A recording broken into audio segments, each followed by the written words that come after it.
Hey everyone, Alex here, and on this channel we talk all things personal finance. And that includes tracking my family's own journey towards financial independence.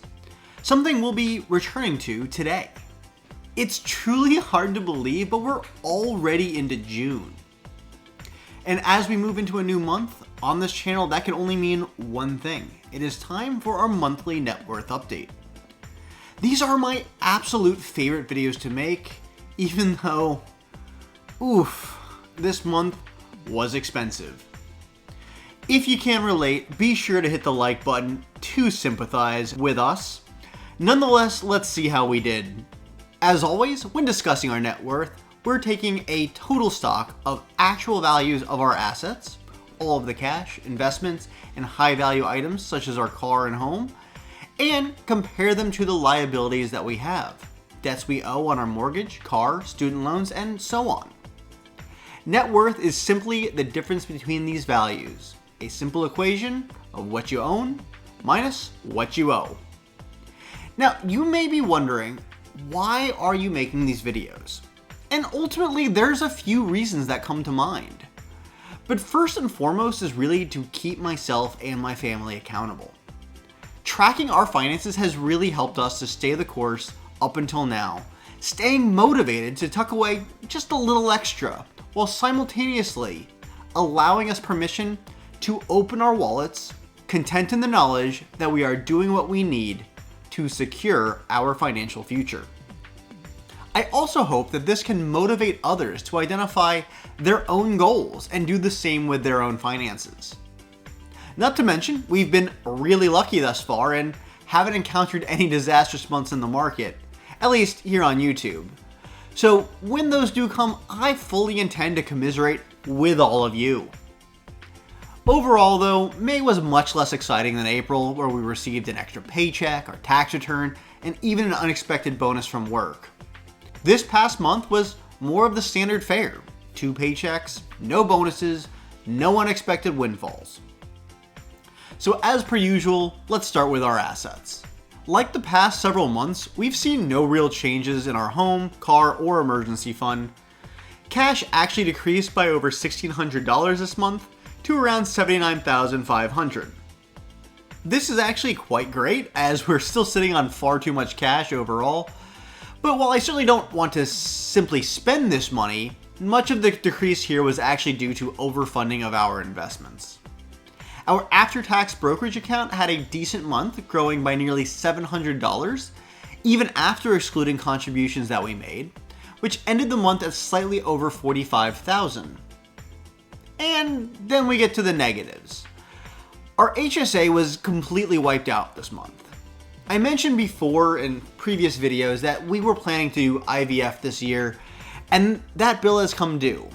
Despite our insurance helping us with the bulk of the expense, the uncovered aspects are still incredibly expensive.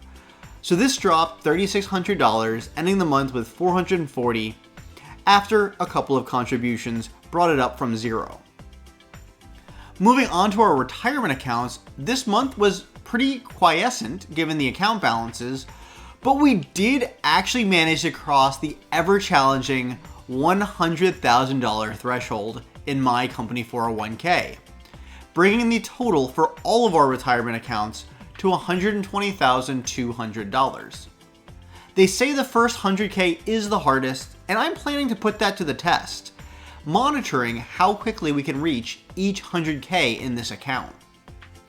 The biggest gains that we saw this month were in our unvested assets, principally my company stock options, which had a pretty good run up this month.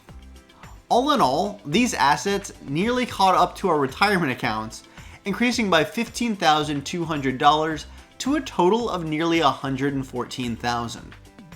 Month over month, that's a 16% increase.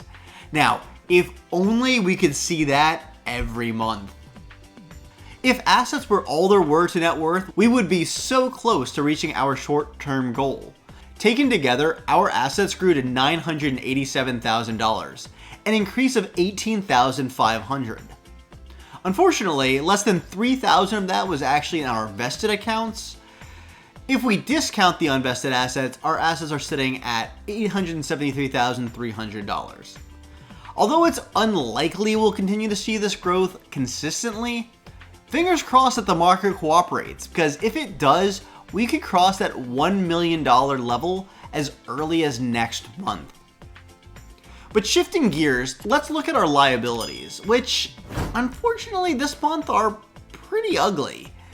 On the positive side, our monthly payments haven't changed, and our student loans, car, and house decreased down to the values you see here as we made our usual monthly payments.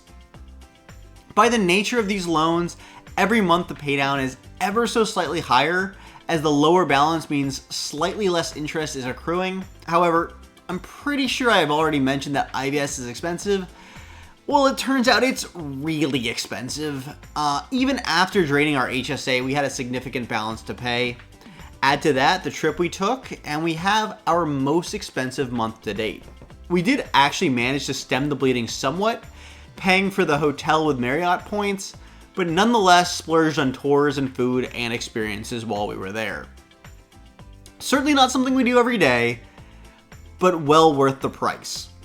After all was said and done though, we now owe almost $7,400 on our credit cards. Now I want to be very clear here. Despite the increased balances, all of these cards will be paid off once the statements end, and will be eliminated entirely before any interest accrues.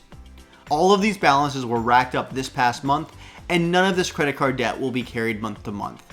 For any of you that have credit card debt, I highly implore you to take care of it as quickly as possible, as this debt is very difficult to outcompete with any sort of investment income.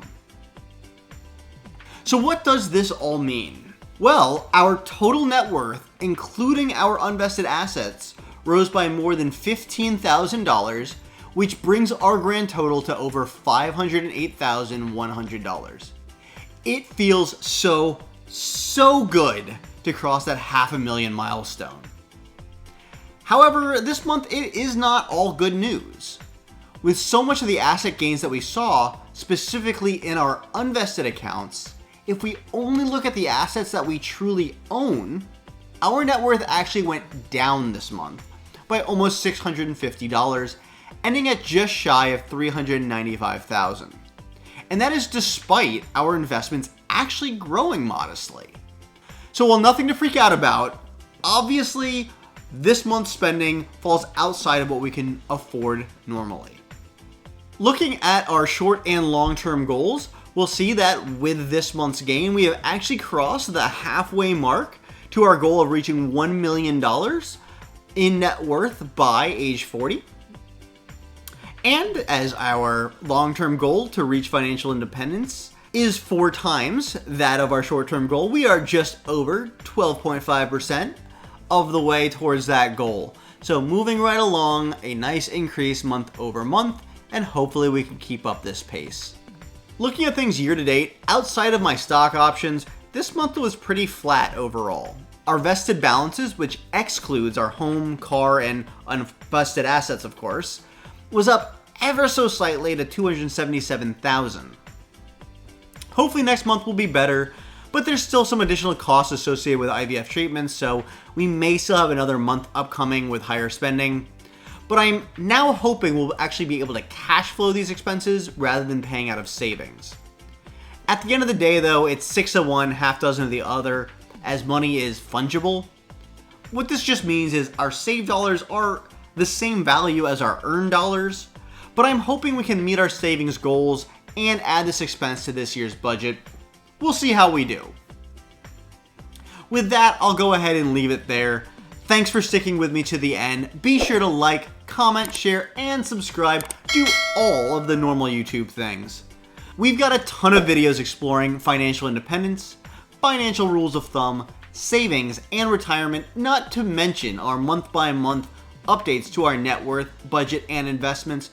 So if you haven't already, be sure to check those out and check back soon for new videos. I'll see you in the next one.